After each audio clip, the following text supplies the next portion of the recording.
Mon frère a giflé ma fille devant tout le monde. Tel père, tel fils. Elles sont toutes les deux inutiles. Il a éclaté de rire. Mon père a souri avec suffisance et a dit, bon, elle avait besoin d'apprendre un peu la honte. Mais il ne savait pas que le micro était allumé, et ce que j'ai fait ensuite a transformé leur vie en véritable enfer. Avant de vous raconter comment j'ai rendu la vie de mon frère infernale, dites-moi d'où vous regardez ça et abonnez-vous si vous pensez que les enfants méritent d'être protégés, même de leur propre famille. Je m'appelle Auré, j'ai 30 ans. Grandir chez les Thompson voulait dire comprendre très tôt quelle était ma place. J'étais le bouc émissaire, celle qui faisait toujours mal les choses, alors que mon frère Derek était l'enfant préféré, celui qui ne faisait jamais d'erreur. Notre rôle avait été défini bien avant que je puisse le mettre en mots. Mon père, Howard, un avocat d'affaires à succès, avait des attentes bien précises pour ses enfants. Derek les remplissait parfaitement, sportif, intelligent, et surtout, prêt à imiter la personnalité agressive de notre père. Moi, je ressemblais plus à ma mère, Eleanor, physiquement, mais pas dans le caractère. Elle était contente d'appliquer les règles de mon père et de maintenir la hiérarchie familiale, alors que moi, je posais des questions. C'est ce qui a fait de moi la rebelle de la famille. Elle ne comprend tout simplement pas comment bien se comporter, disait ma mère aux autres pendant les réunions de famille, en secouant la tête avec un air de déception bien répété. Pas comme notre Derek. À 16 ans, j'avais déjà construit une carapace de protection. J'ai appris à devenir invisible à la maison, à garder la tête baissée, et à compter les jours avant de pouvoir partir. Quand j'ai rencontré Hasson pendant ma première année d'université, il m'a semblé être mon ticket pour la liberté. Il était gentil, attentionné, et surtout, il me voyait. Il me voyait vraiment, comme ma famille ne l'avait jamais fait. On s'est marié quand j'avais 20 ans, trop jeune sûrement, mais j'étais désespéré de créer ma propre famille. Mes parents sont venus à notre petit mariage avec des sourires forcés et des critiques à peine cachées, tout, de ma robe à nos vœux. Derek, qui montait déjà les échelons dans sa boîte à 22 ans, a offert un cadeau cher et un discours qui semblait gentil mais était plein de mépris. Je n'aurais jamais cru que ma petite sœur trouverait quelqu'un prêt à s'occuper d'elle, plaisanta-t-il, déclenchant quelques rires gênés. Bonne chance, Hasson. Tu vas en avoir besoin. Pendant un moment, j'ai cru que j'avais échappé à tout ça. Hasson et moi avons emménagé dans un petit appartement et j'ai terminé mes études en communication tout en travaillant à mi-temps. On n'était pas riches, mais on était heureux. Quand je suis tombé enceinte de Lily à 24 ans, j'ai eu l'impression que tout allait enfin bien. Lily est née un mardi matin pluvieux, pesant 3,2 kg, un concentré de bonheur, avec les yeux bleus de son père et mes cheveux foncés. En la tenant dans mes bras, je lui ai fait la promesse silencieuse qu'elle saurait toujours qu'elle est aimée comme elle est. Qu'elle ne douterait jamais de sa valeur, comme moi j'avais dû le faire. Les premières fissures dans mon mariage sont apparues quand Lily avait 3 ans. Hasson travaillait tard, devenait distant. J'ai trouvé des messages d'une certaine Cara sur son téléphone. Quand je l'ai confronté, il a d'abord nié, puis a avoué une liaison de 6 mois avec une collègue. On a essayé la thérapie, mais son cœur n'y était pas. Quand Lily a eu 4 ans, on était divorcés. Je n'ai pas raconté l'adultère à ma famille. J'ai juste dit qu'on s'était éloigné, sachant qu'il transformerait l'infidélité de Hasson en un échec de ma part. Ma mère a quand même réussi à le faire. Les hommes ne quittent pas un foyer heureux, Auré, a-t-elle dit au téléphone. Qu'est-ce que tu as fait pour l'éloigner? Être mère célibataire m'a amené à faire face à des défis financiers que je n'avais pas prévus. Mon travail d'assistante administrative chez Madison Marketing suffisait à peine pour payer le loyer et la garderie. Parfois, je devais ravaler ma fierté et demander de l'aide à mes parents pour des frais imprévus, réparation de voitures, factures médicales, fournitures scolaires de Lily. Chaque fois, l'argent venait avec une leçon de morale sur la responsabilité et les mauvaises décisions. Pendant ce temps, la vie de Derek semblait parfaite. Il était devenu le plus jeune vice-président de sa boîte de finances. Il avait épousé Nathalie, une pédiatre d'une famille riche, et il vivait dans une grande maison en banlieue. On n'a pas d'enfants. On se concentre sur nos carrières d'abord, disait Derek. Mais mes parents les présentaient toujours comme le modèle de réussite que je devrais suivre. Si seulement tu avais travaillé aussi dur que ton frère, disait mon père à chaque visite. Tu aurais quelque chose à montrer. Malgré tout, je voulais que Lily connaisse ses grands-parents et son oncle. Les enfants méritent des liens familiaux, pensais-je, même si je devais faire tampon entre elle et la toxicité dans laquelle j'avais grandi. Donc, quand la réunion annuelle de famille approcha à la maison du lac cet été-là, j'ai décidé d'y aller pour la première fois en 3 ans. « Tu es sûr ?» m'a demandé mon ami Tara. « Ces gens ne t'ont jamais soutenu. »« C'est quand même la famille », ai-je répondu, même si j'avais un nœud à l'estomac. Et Lily adore le lac. Je peux supporter un week-end pour elle. Lily était folle de joie à l'idée du voyage. À 6 ans, elle était pleine d'énergie et de curiosité, avec une passion pour le chant qui remplissait notre petit appartement à toute heure. Elle avait mon entêtement et une confiance en elle que je lui enviais, sans peur d'occuper de la place comme moi je n'avais jamais eu le droit. « Est-ce que l'oncle Derek sera là ? Et mamie et papy ?» a-t-elle demandé pendant qu'on faisait les valises. « Et je pourrais nager dans le lac tous les jours ? » « Oui, à tout, lui ai-je promis, en ignorant l'angoisse qui montait dans ma poitrine. « Et mamie a dit que tes cousins viendront aussi. » Je n'ai pas mentionné que mon oncle Paul, le mari de la sœur de mon père, Linda, filmerait la réunion pour un documentaire de famille. Mon père avait insisté pour filmer l'héritage des Thompson, surtout les exploits de Derek. Pendant qu'on roulait vers la maison du lac, je me répétais des phrases rassurantes dans ma tête. Ce ne sont que 3 jours. Je peux tout supporter pendant 3 jours. Je ne suis plus cette petite fille apeurée. Je protégerai Lily. Mais avec du recul, je me rends compte que j'essayais de me convaincre de quelque chose d'impossible. On ne peut pas protéger quelqu'un d'un environnement toxique si on l'y emmène soi-même. Certaines leçons ne s'apprennent que de la manière la plus dure. La maison du lac des Thompson ressemblait à un monument à la richesse ancienne et à l'arrogance, avec son extérieur en cèdre vieilli et sa grande terrasse donnant sur le lac Michigan.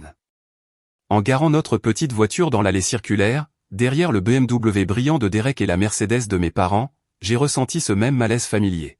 « On est là !» s'écria Lily en défaisant sa ceinture avant même que j'aie fini de me garer. Son enthousiasme était évident, innocente des tensions invisibles qui me nouaient les épaules. « Je peux aller voir le lac maintenant ? » On s'installe d'abord, ai-je dit avec un sourire forcé. Et on dit bonjour à tout le monde. La porte d'entrée s'ouvrit d'un coup alors qu'on approchait. Ma mère apparut, habillée d'un pantalon de lin bien repassé et d'un pull en cachemire, malgré la chaleur. Ses mèches blondes étaient parfaitement coiffées, pas un seul cheveu ne dépassait. « Ah, vous voilà », dit-elle, en me regardant de la tête aux pieds d'un œil critique, avant de poser un regard plus doux sur Lily. « On commençait à croire que vous ne viendriez pas. » Il y avait beaucoup de circulation, ai-je expliqué en acceptant son étreinte rigide.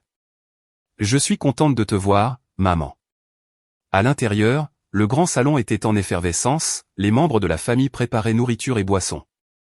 Mon père était debout près de la cheminée en pierre, plongé dans une conversation avec mon oncle Robert. Il leva les yeux, me fit un signe de tête sans interrompre sa discussion sur les actions en bourse. Derek et Nathalie sortirent de la cuisine. Il avait le bras passé de façon possessive autour de ses épaules. Mon frère avait la carrure de notre père, grand et large d'épaules, mais ses traits étaient plus froids, plus calculateurs. Son sourire n'atteignait jamais ses yeux. « Ah tiens, la sœur prodigue est de retour », annonça-t-il assez fort pour que tout le monde entende. « Et avec la petite demoiselle Lily. Tu as grandi depuis la dernière fois que je t'ai vue, ma petite. » Lily, soudainement timide, se serra contre ma jambe. « Bonjour, tonton Derek. » Nathalie s'avança avec un vrai sourire. Contrairement aux autres, elle avait toujours été gentille avec moi, même si c'était d'une manière distante, comme quelqu'un qui comprenait la dynamique familiale mais ne voulait pas s'en mêler. « Je suis ravie de vous voir toutes les deux, » dit-elle en m'embrassant. « Lily, tes cousins sont sur le quai si tu veux les rejoindre après qu'on vous ait installé. »« Maman, je peux y aller ?» demanda Lily, déjà toute excitée. « Oui, après qu'on ait posé nos affaires, ai-je promis. » Derek sirotait son bourbon en me regardant par-dessus son verre. « Tu travailles encore dans ta petite boîte de marketing. »« C'est quoi déjà ? » ?»« Assistante de quelqu'un d'important. »« L'assistante administrative, » ai-je corrigé en gardant mon calme. « Et oui, j'y suis toujours. En fait, j'ai eu une petite promotion le mois dernier. »« Super pour toi, » répondit-il d'un ton faussement enthousiaste. « Moi, je viens de conclure un contrat à 7 chiffres avec Anderson Tech. »« Papa, je t'ai parlé de la prime qu'ils vont me donner ?» Et comme toujours, toute l'attention se tourna vers lui pendant que mon père lui tapait sur l'épaule. « Voilà mon garçon, toujours plus haut. » Mon oncle Paul installait son matériel de tournage près des grandes fenêtres. Il me fit un signe de tête avec compassion en passant. Paul avait épousé une Thompson, mais n'avait jamais vraiment adopté leurs valeurs. Il était un peu un outsider, comme moi. « Tu comptes montrer le bon côté de tout le monde ?» lui demandai-je. « C'est ce que j'essaie » murmura-t-il. « Ton père veut beaucoup d'images de Derek en train de parler de ses réussites. J'ai aussi mis des micros sans fil dans les zones principales pour capter les conversations naturelles. La chambre qui nous était attribuée était la plus petite de la maison, cachée dans un coin au fond, avec une vue sur la maison voisine au lieu du lac. J'aidais Lily à ranger ses affaires pendant qu'elle me racontait ce qu'elle avait hâte de faire avec ses cousins, les enfants de la femme de Derek. « Je peux mettre mon maillot de bain bleu et leur chanter ma nouvelle chanson ?» Je l'ai répété toute la semaine. Mon cœur s'est serré. L'enthousiasme de Lily, libre et joyeux, était exactement ce qu'on m'avait étouffé à son âge. « Bien sûr que tu peux chanter, ma chérie. Mais souviens-toi, parfois les adultes parlent. Alors attends juste un bon moment, d'accord ?» La première soirée s'est passée avec la tension habituelle, mélange de compétition et de comparaison. Mon père a monopolisé la conversation pendant le dîner avec des questions sur les dernières réussites de Derek. Ma mère a fait des remarques sur tout, mes cheveux, tu ne penses pas qu'il est temps de faire une coupe plus professionnelle? Jusqu'à mon éducation de Lily. Elle est très vive, Lily. Tu ne penses pas qu'un peu de structure lui ferait du bien? J'ai remarqué que les cousins de Lily, âgés de 7 à 12 ans, avaient déjà bien intégré la hiérarchie familiale. Ils corrigeaient sa prononciation, levaient les yeux au ciel quand elle parlait trop fort, et l'excluaient de leur jeu avec une politesse bien apprise. Les adultes ne le voyaient peut-être pas, mais les enfants, eux, le sentent très bien. Après le dîner, pendant que j'aidais à faire la vaisselle, ma tante Linda est venue me voir. « Audrey, Derek m'a dit que tu galères un peu depuis le divorce. On a un poste libre au service courrier de notre entreprise, si ça t'intéresse. » « Merci, c'est gentil », ai-je répondu prudemment. « Mais en fait, je vais bientôt avoir une autre promotion à Madison. Je dirige déjà un petit groupe. » Elle m'a tapé le bras avec un sourire étonné. « Eh bien, l'offre tient toujours. Des fois, faut être réaliste sur ses capacités. » Plus tard, pendant que je bordais Lily, je la trouvais inhabituellement silencieuse. « Tout va bien, ma chérie ?» Elle dessinait des motifs avec son doigt sur la couverture. La cousine Emma a dit que mon chant était énervant. Et tonton Derek m'a dit que les filles ne devaient pas être si bruyantes si elles voulaient être aimées. J'ai avalé ma salive, reconnaissant les schémas familiaux qui se répétaient avec une nouvelle génération. Lily, écoute-moi bien. Ta voix est magnifique. Tu as le droit d'être entendue. Il y a des gens qui ne savent pas apprécier la joie des autres, c'est tout. Papy a dit que toi aussi, tu étais trop bruyante quand tu étais petite. Et que c'est pour ça que tu étais toujours punie. J'ai dû respirer pour ne pas exploser. Eh bien, parfois les adultes ont tort. Même les grands-parents. Surtout ceux de ta maman. Elle a rigolé un peu et m'a embrassé sur le front. Demain sera mieux. On ira nager et on s'amusera, rien que nous deux. Mais allongé sur ce lit inconnu, en entendant les rires étouffés de mes parents et de mon frère qui continuaient à boire en bas, je ne pouvais pas m'enlever l'idée que j'avais fait une terrible erreur en venant ici avec Lily. Certains endroits restent toxiques, peu importe les années passées. Et la maison du lac des Thompson le prouvait. Le lendemain matin, le soleil entrait à travers les rideaux légers.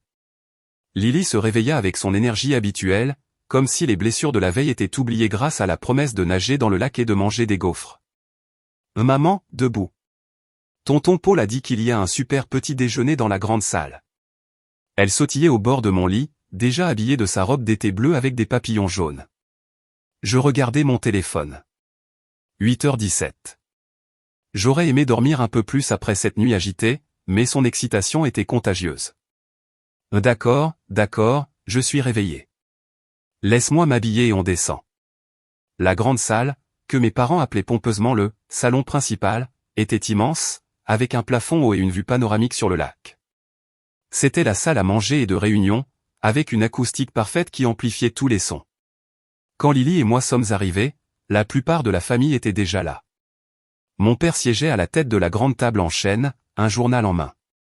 Ma mère surveillait le personnel de restauration engagé pour le week-end, Dieu l'en garde de cuisiner elle-même.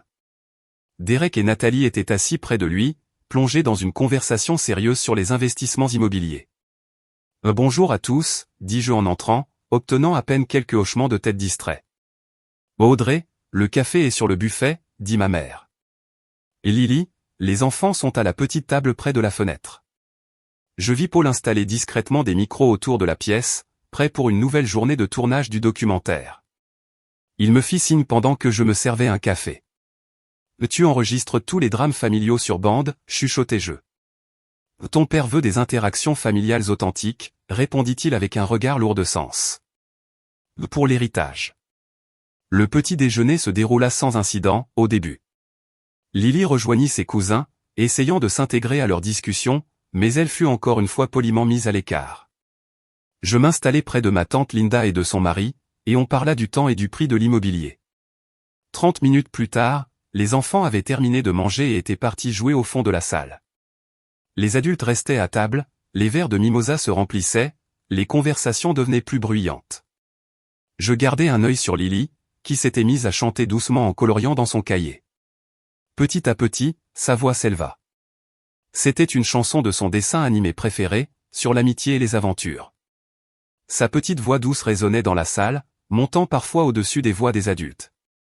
Je remarquai la mâchoire de Derek se crisper chaque fois qu'elle atteignait une note aiguë. Il me lança plusieurs regards noirs que je fis semblant de ne pas voir. Les enfants l'avaient encore laissé de côté, préférant jouer entre eux. Audrey, m'appela ma mère depuis l'autre bout de la table. Tu ne trouves pas que Lily est un peu agaçante?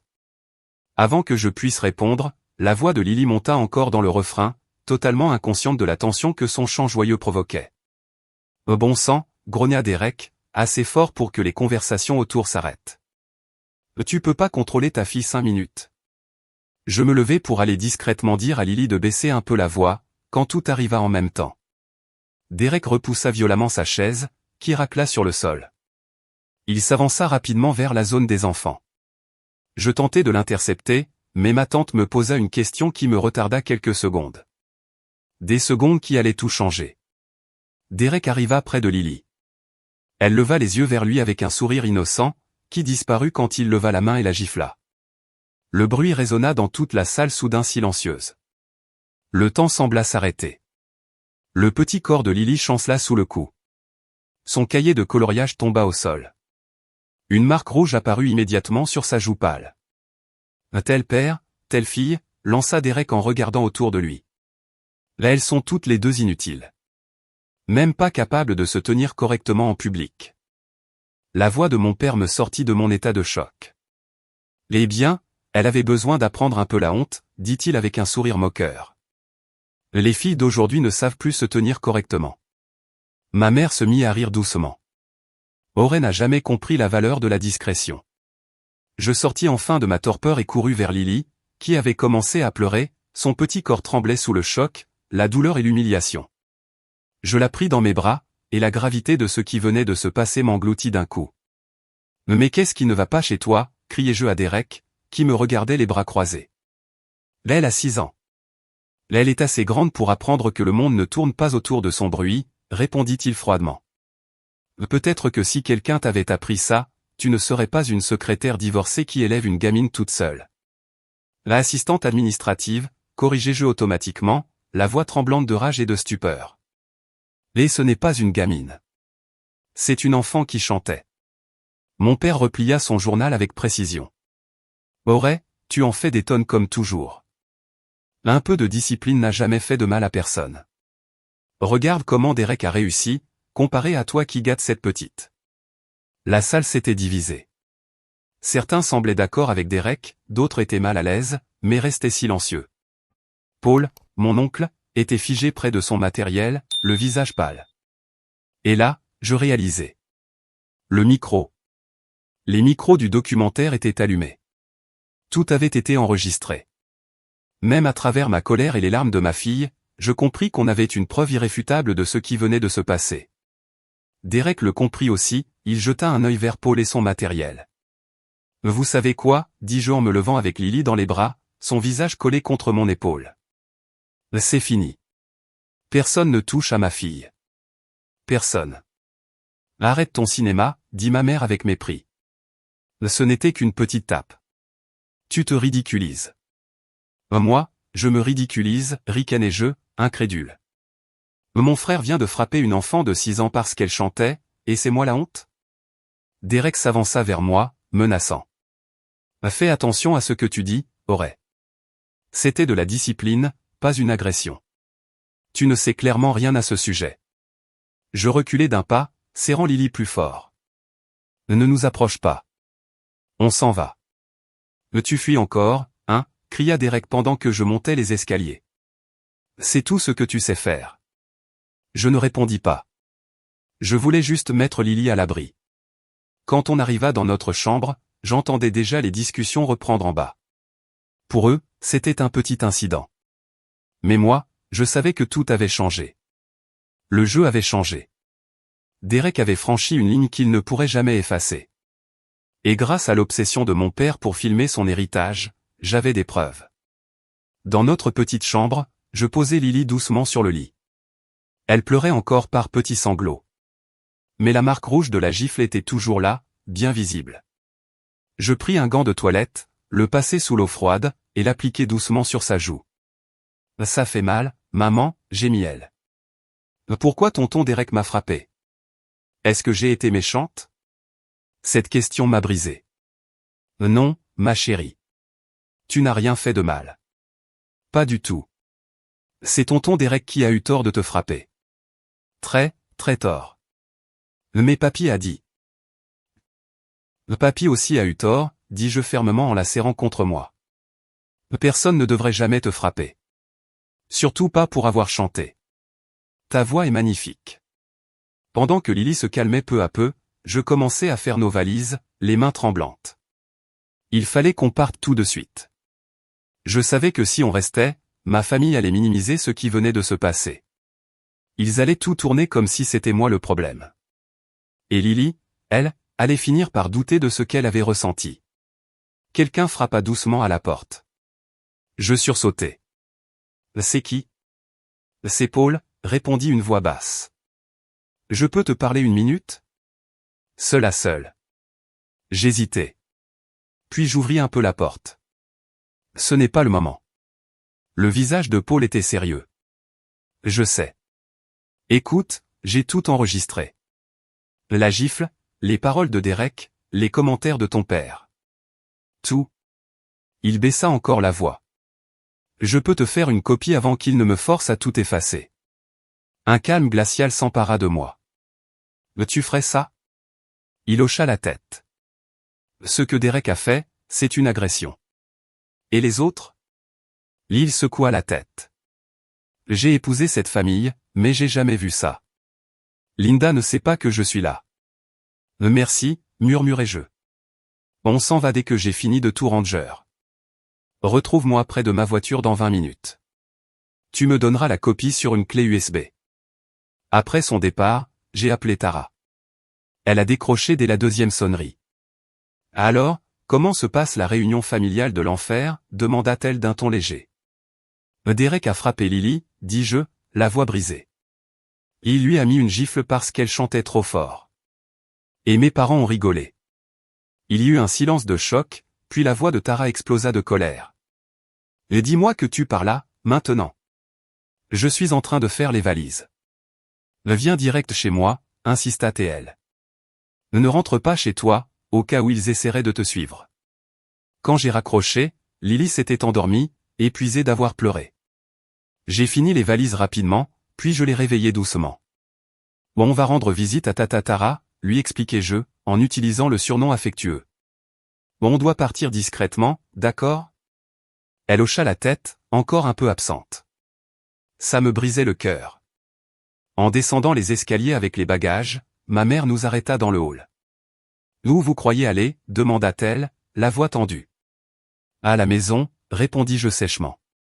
Où tu pensais qu'on allait rester après que Derek ait frappé ma fille? Ne sois pas ridicule. Ce n'était qu'une tape. Tu exagères, comme toujours. Une tape ne laisse pas de marque, dis-je en me décalant pour qu'elle voie la joue de Lily. La trace rouge était encore visible malgré la compresse froide. Un instant, je crus voir un doute dans les yeux de ma mère, mais elle se reprit vite. Les enfants se marquent facilement. Tu fais tout un drame pour rien. Rien, dis-je en riant, amèrement. Ce serait rien si on giflait quelqu'un pour avoir parlé au petit déjeuner? Ou si je giflais Derek pour avoir été condescendant? Ce n'est pas pareil, insista TL. Les adultes n'ont pas besoin de discipline. Les enfants non plus, répliquai-je. Ils ont besoin d'encadrement et de respect, pas de violence. Mon père arriva derrière elle. Aurey, tu es hystérique. Assieds-toi. Prends un verre. On va en discuter calmement. Il n'y a rien à discuter, dis-je en avançant vers la porte. On s'en va. Si tu franchis cette porte, prévins mon père. N'attends plus d'aide financière. Plus de sauvetage si tu ne peux pas payer ton loyer. La menace flotta dans l'air. C'était un rappel de ma précarité et de ma dépendance passée. Avant, ça aurait marché. Mais pas aujourd'hui. Garde ton argent, dis-je calmement. Il ne vaut pas ça. Je guidai Lily vers la sortie. Derek apparut depuis le salon, un verre de whisky à la main, malgré l'heure. Tu fuis encore, petite sœur. T'es incapable d'assumer les conséquences de ton échec en tant que mère. Je m'arrêtai et le regardai droit dans les yeux. La seule conséquence que j'évite, c'est de laisser ma fille penser qu'il est normal que les hommes frappent des enfants. Profite bien de ta vie parfaite, Derek. J'espère que ça valait le coup de montrer à tout le monde qui tu es vraiment. Son visage s'assombrit. C'est une menace. Je n'ai pas répondu. J'ai ouvert la porte d'entrée. Juste une observation. Comme promis, Paul m'attendait près de sa voiture, garée sur le côté, cachée par des pins. Il me tendit une petite clé USB. Le son est limpide, dit-il à voix basse. La gifle de Derek, son commentaire sur vous êtes inutile, ton père disant qu'elle devait apprendre la honte, ta mère qui rit. Tout y est. Fais attention à comment tu t'en sers. S'ils comprennent que ça vient de moi. Merci, chuchotai-je. Je ne te mêlerai à rien, sauf si c'est absolument nécessaire. Le trajet jusqu'à l'appartement de Tara se fit dans le silence. Lily somnolait à l'arrière, pendant que je repensais à tout ce qui s'était passé et à ce que je devais faire. Quand on est arrivé, un plan commençait à se former dans ma tête. Tara nous accueillit à la porte, serrant Lily dans ses bras, puis moi. J'ai préparé la chambre d'amis. Restez ici autant que vous voulez. Ce soir-là, après que Lily se soit endormie dans le lit inconnu, Tara et moi nous sommes installés à la table de la cuisine avec la clé USB et son ordinateur. « Tu es sûr de vouloir réécouter ça ?» demanda-t-elle en l'insérant. « J'ai besoin de savoir exactement ce qui a été dit », répondis-je. « Et j'ai besoin d'un témoin extérieur à la famille. » L'enregistrement était pire que dans mes souvenirs. La cruauté dans la voix de Derek quand il nous traitait d'inutiles. La satisfaction audible dans la voix de mon père. Les rires de ma mère. Tout montrait à quel point il trouvait ça normal de frapper un enfant. « Bon sang », souffla Tara à la fin. « Je savais que ta famille était toxique, mais là. » « Je sais », répondis-je. Ma décision se durcissait. La question maintenant, c'est, qu'est-ce que je fais avec ça? Tu pourrais aller à la police, suggéra Tara. C'est une agression sur mineur, pure et simple. Peut-être, dis-je. Mais tu sais comment ça fonctionne. Sans la bande, ce serait ma parole contre la leur. Et même avec, ils diraient que je suis une mère instable, jalouse de leur succès. Alors quoi? Tu laisses passer? Je secouai la tête lentement. Non. Derek a franchi une limite. Il doit y avoir des vraies conséquences. Dans les jours suivants, pendant que Lily et moi nous installions temporairement chez Tara, j'ai commencé à faire des recherches. D'abord, j'ai emmené Lily chez sa pédiatre, la docteure Winters, qui a examiné l'échymose qui s'effaçait peu à peu, et nous a orientés vers une psychologue pour enfants. Là elle montre des signes de traumatisme, expliqua doucement la docteure Winters. Le cauchemar, peur excessive des hommes en position d'autorité, attachement trop fort à sa mère. La psychologue l'aidera à comprendre ce qui s'est passé. Ensuite, j'ai consulté Lisa, une amie avocate de l'université, en lui apportant l'enregistrement audio. C'est accablant, dit-elle après avoir écouté. Pour des charges pénales, ça peut aller dans tous les sens. Un bon avocat dira que c'était un acte de discipline unique, pas de la maltraitance. Mais au civil, c'est autre chose. Je ne veux pas poursuivre mon frère pour de l'argent, précisai-je. Je comprends, dit Lisa. Mais tu dois connaître tes options. Et sache que cet enregistrement serait extrêmement nuisible pour quelqu'un qui tient à son image. Ce commentaire fit tilt. Derek travaillait chez Meridian Financial, une boîte avec une clause stricte de moralité, ce qu'il avait déjà vanté en famille. Il disait que les dirigeants devaient avoir une conduite irréprochable puisqu'ils géraient des données clients sensibles.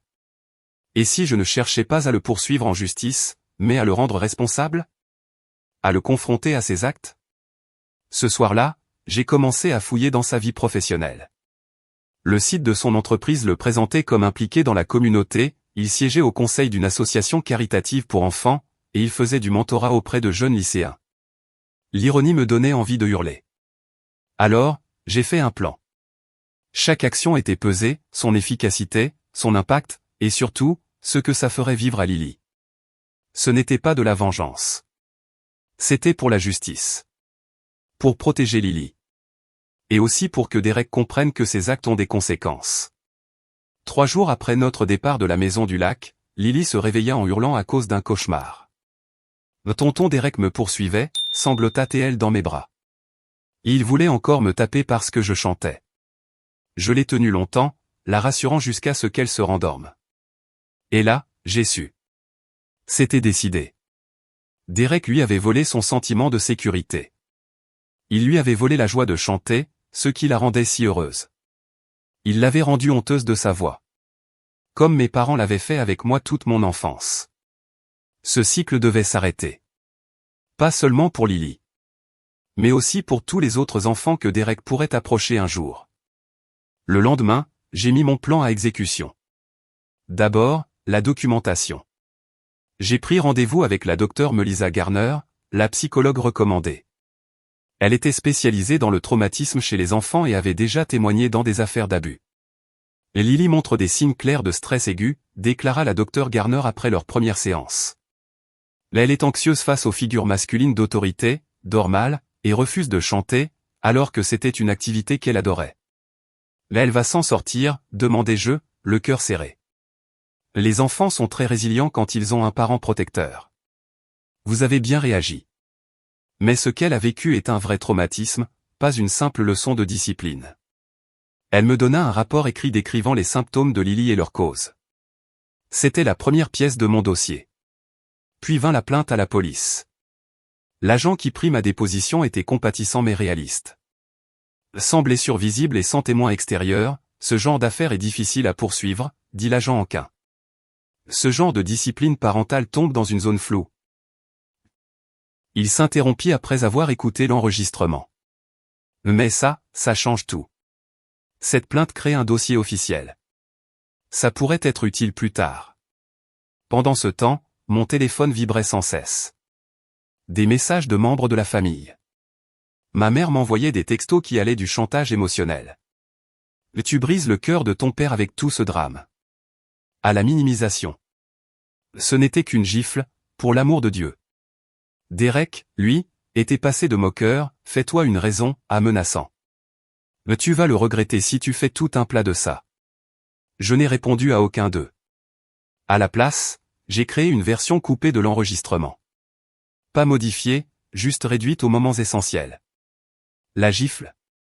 Derek disant qu'on est inutile. Mon père disant que Lily devait apprendre la honte. Ma mère riant. Je n'ai rien ajouté.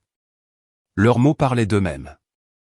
Puis j'ai respiré profondément, et j'ai envoyé ce clip avec un message factuel et neutre à 3 destinataires bien choisis. Le conseil d'administration de Meridian Financial, où Derek était vice-président. La direction de l'association caritative Future for Children, dont Derek faisait partie. Les responsables du programme de mentorat Westlac pour jeunes leaders, où Derek encadrait des lycéens. Chaque message était professionnel, poli, expliquant que je me sentais moralement obligé de partager ces infos, vu les fonctions de Derek.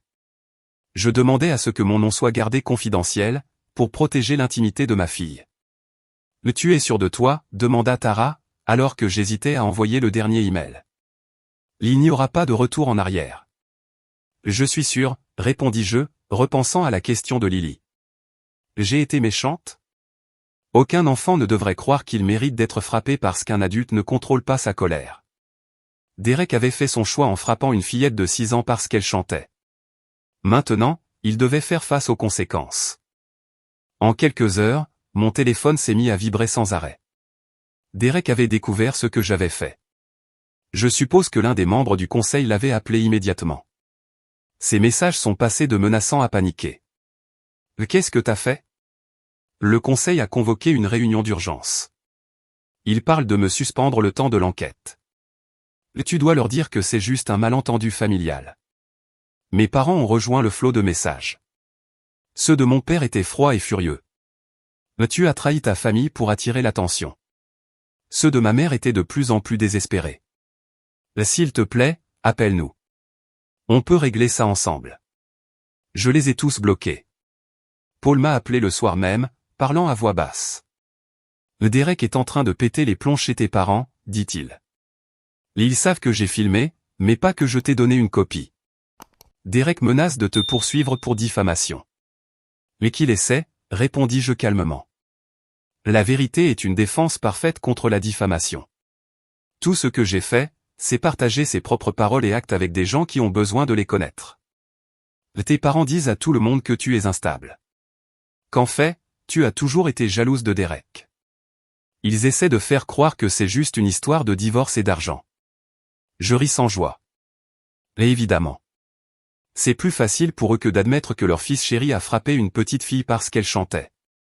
Le lendemain matin, j'ai reçu un appel d'un numéro que je ne connaissais pas. C'était Nathalie, la femme de Derek. Aurait, dit-elle, la voix tendue. On peut se voir quelque part en privé. On s'est donné rendez-vous dans un café, à mi-chemin entre nos deux maisons. Quand Nathalie est arrivée, j'ai été surprise par son apparence. D'habitude toujours bien maquillée et soignée, elle semblait épuisée, les yeux rouges, des cernes profonds. J'ai écouté l'enregistrement, dit-elle tout de suite, en s'asseyant en face de moi. Paul l'a fait écouter à Linda, et elle me l'a transmis. Je la regardais, incertaine de là où elle voulait en venir. J'ai besoin de savoir, dit-elle en tournant sa bague. Est-ce que c'est la première fois que Derek fait quelque chose comme ça à Lily? Oui, confirmai-je. Mais son tempérament, il l'a toujours eu. Il le dirigeait surtout contre moi. Elle hocha lentement la tête. Il est pareil à la maison. Jamais physique avant, mais... Elle fixa son café. La façon dont il a parlé à Lily, les mots qu'il a utilisés. Inutile. Je connais ce ton. Il m'a déjà parlé comme ça. Quelque chose changea dans ma compréhension. Nathalie, tu vas bien? Ses yeux se remplirent de larmes. Je ne sais plus. Quand tout ça a éclaté avec le boulot et que la fondation l'a viré, il a lancé un verre contre le mur de la cuisine. Il a dit que c'était ma faute, parce que je ne l'avais pas défendu auprès de papa, qui est ami avec l'un des directeurs de Méridian. Je lui pris la main. Je suis désolé. Je ne voulais pas te faire de mal. Mais tu ne m'as rien fait, répondit-elle fermement. C'est Derek. Et peut-être que j'avais besoin de voir qui il est vraiment. Elle redressa les épaules. Je lui ai dit que j'allais vivre chez ma sœur pendant un moment. Il doit chercher de l'aide pour sa colère. Quand Nathalie est partie, j'ai reçu un message de Grace, ma supérieure chez Madison Marketing. J'ai reçu un appel étrange d'un certain Derek Thompson. Il posait des questions sur ton travail. Il disait que c'était pour une référence. Je n'ai rien dit. Tout va bien, ajouta-t-elle. Derek essayait clairement de creuser dans ma vie pour trouver de quoi se défendre. Je lui ai expliqué rapidement la situation et lui ai même envoyé le clip audio au cas où quelqu'un d'autre me chercherait. Sa réponse a été immédiate et pleine de soutien. C'est horrible. Prends tout le temps qu'il te faut pour ta fille. Ton poste est sécurisé. S'il nous recontacte, on saura quoi faire. Les conséquences pour Derek s'enchaînèrent vite. À la fin de la semaine, Méridian Financial l'avait mis en congé administratif pendant l'enquête. L'association caritative l'avait retiré de son conseil d'administration avec effet immédiat, citant leur politique zéro tolérance pour le bien-être des enfants. Le programme de mentorat avait aussi suspendu sa participation. La communauté réagit tout aussi vite quand l'histoire commença à circuler. Des parents de l'école de Lily, des voisins, même des connaissances éloignées m'envoyèrent des messages de soutien. Beaucoup partagèrent leurs propres histoires d'abus familiaux déguisés en « discipline ». Une petite communauté de survivants s'est formée autour de nous, nous apportant aide concrète et solidarité. Derek tenta de reprendre la main en racontant sa version à des gens qu'on connaissait en commun. Il disait que j'avais manipulé l'enregistrement et que j'utilisais Lily comme un pion dans une dispute familiale pour de l'argent. Mais peu de gens le crurent après avoir entendu l'enregistrement brut. Mon téléphone sonna encore, cette fois c'était Paul. Je voulais que tu saches, dit-il doucement, que plusieurs membres de la famille sont venus me voir. Ils m'ont dit avoir vu Derek être violent physiquement avec d'autres enfants de la famille. Mais ils avaient trop peur de la réaction de tes parents pour parler. Maintenant, ils te soutiennent. Savoir que Derek avait peut-être fait du mal à d'autres enfants de la famille renforça encore ma détermination. Ce n'était plus seulement à propos de Lily. C'était aussi pour briser un schéma d'abus déguisé en discipline qui avait peut-être déjà blessé beaucoup d'enfants et en aurait blessé d'autres si je n'avais rien fait. À mesure que les conséquences de ces actes devenaient publiques, Derek devint de plus en plus désespéré pour me contacter. Il passait de la colère à la manipulation, des menaces aux supplications pour la loyauté familiale. Je restais silencieuse. Je me concentrais uniquement sur la guérison de Lily et sur notre avenir. Les bases étaient posées. La vérité était connue, documentée, impossible à nier. La suite dépendrait uniquement de la façon dont Derek et mes parents allaient réagir à cette vérité. Et s'ils étaient capables, un jour, de reconnaître le mal qu'ils avaient causé. 3 semaines après l'incident, les conséquences dans la vie professionnelle et personnelle de Derek s'étaient bien installées. L'enquête de Meridian Financial se termina par sa rétrogradation. Il passa de vice-président à un poste sans contact client, une perte énorme de statut et de salaire.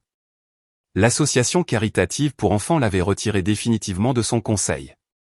Mais le coup le plus dur pour son ego, ce fut que l'histoire avait circulé dans son cercle social très fermé. Il recevait des questions gênantes, et des dîners avec ses contacts étaient annulés. Je découvris tout ça principalement grâce à Paul, qui était devenu un allié inattendu. « Tes parents sont en mode contrôle des dégâts », m'expliqua-t-il pendant un de nos appels. Ils disent à tout le monde que tu as toujours été instable, jalouse du succès de Derek. Ce n'est pas étonnant, répondis-je. Ils ont toujours raconté cette version-là depuis que je suis enfant. Ce que je n'avais pas prévu, en revanche, c'était la division qui commença à apparaître dans la famille. La sœur de ma mère, Catherine, m'appela directement. Sa voix, d'habitude si calme, tremblait d'émotion. « J'ai vu quand il a giflé ta petite », avoua-t-elle. J'étais de l'autre côté de la salle. Je n'ai rien dit. Je me suis sentie honteuse de mon silence depuis. « Pourquoi tu me dis ça maintenant ?» lui demandai-je. « Parce que tes parents demandent à la famille de faire bloc contre toi. Ils disent que tu exagères tout ce qui s'est passé. Mais moi, je ne peux pas faire partie de ce mensonge. Ce que Derek a fait était mal, et leur réaction a été encore pire. » Catherine n'était pas la seule. D'autres parents commencèrent à me contacter. Certains m'apportaient leur soutien. D'autres me disaient simplement qu'ils avaient vu la scène et confirmaient ma version. La famille était en train de se diviser. Non pas entre ceux qui étaient proches par le sang, mais entre ceux qui avaient des principes et ceux qui voulaient préserver une image. Pendant ce temps, Lily faisait des progrès avec la Dr Garner. Ses cauchemars s'étaient espacés. Elle restait encore nerveuse si une voix masculine parlait trop fort. Mais elle avait recommencé à chanter. D'abord doucement, puis avec de plus en plus d'assurance. Je lui disais tous les jours que sa voix était belle, qu'elle avait le droit de s'exprimer, qu'elle avait sa place. 4 semaines après l'incident, ma grand-mère Martha, la mère de mon père, la matriarche de la famille, convoqua tout le monde chez elle. « Ça a assez duré », déclara-t-elle au téléphone. « Je veux entendre les 2 versions de l'histoire.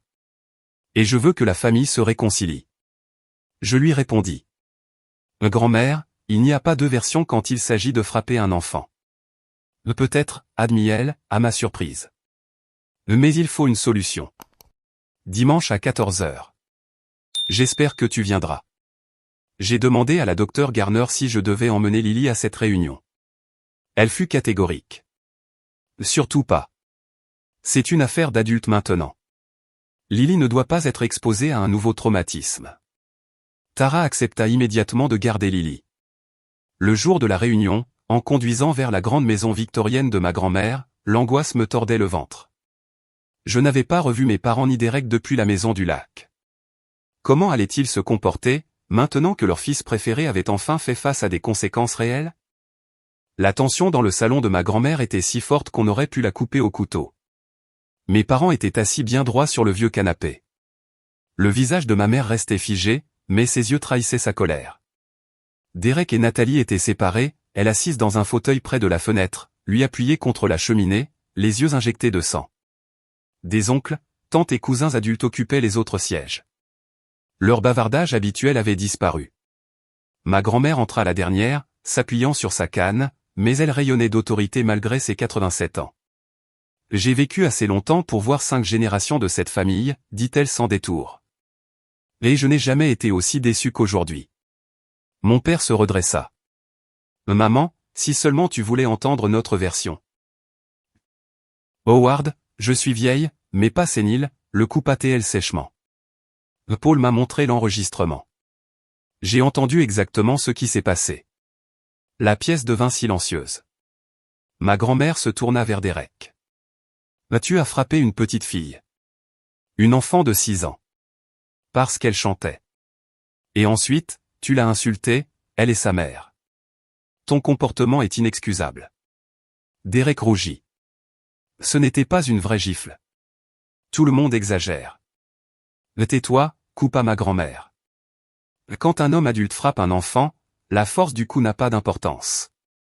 Ce qui compte, c'est la rupture de confiance, l'abus de pouvoir. Elle se tourna vers mes parents.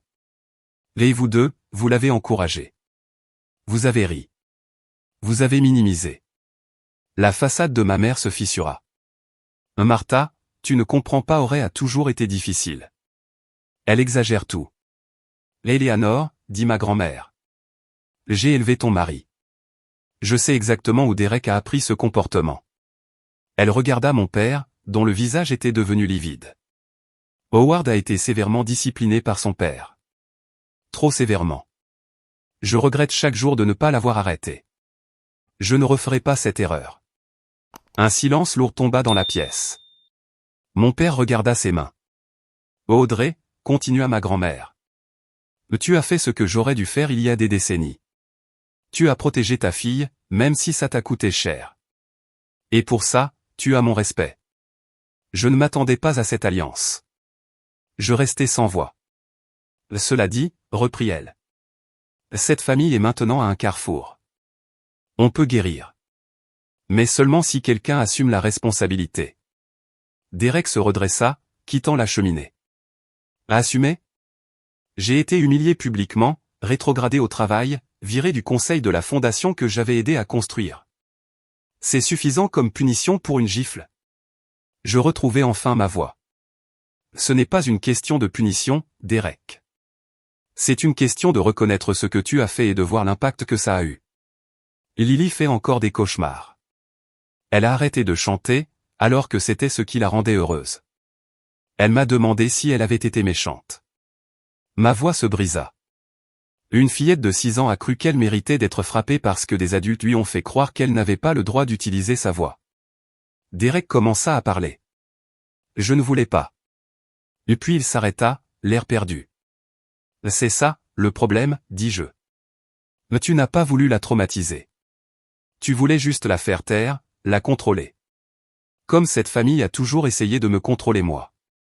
Mais ton intention ne change rien à ce que tu lui as fait vivre. Mon père se leva brusquement.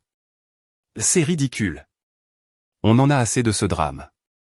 Derek a fait une erreur, oui. Mais c'est Audrey qui a ruiné sa réputation par vengeance. Non, Howard, dit ma grand-mère fermement. Audrey n'a rien détruit. Elle a juste montré aux autres qui est vraiment Derek.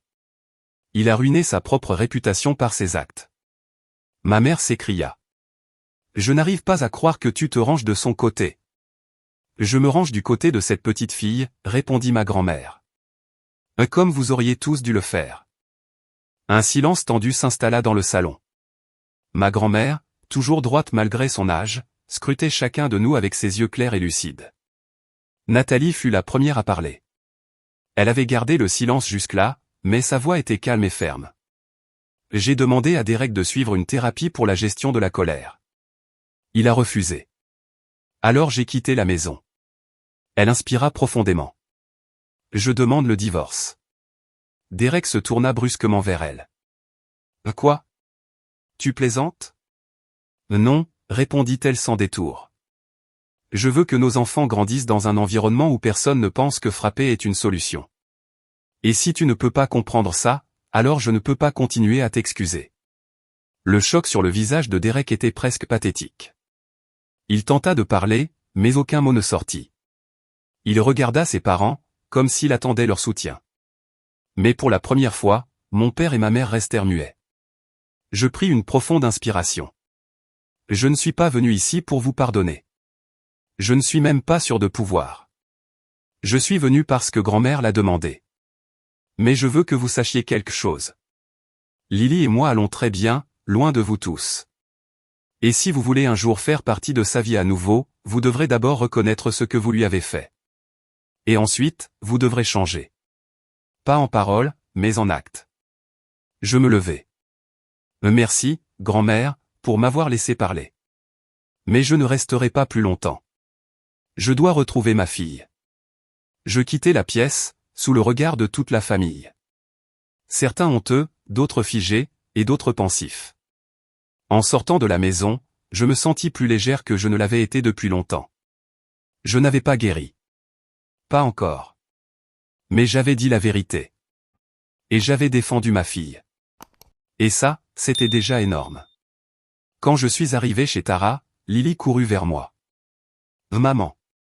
Elle me sauta dans les bras, puis me dit. Devine quoi?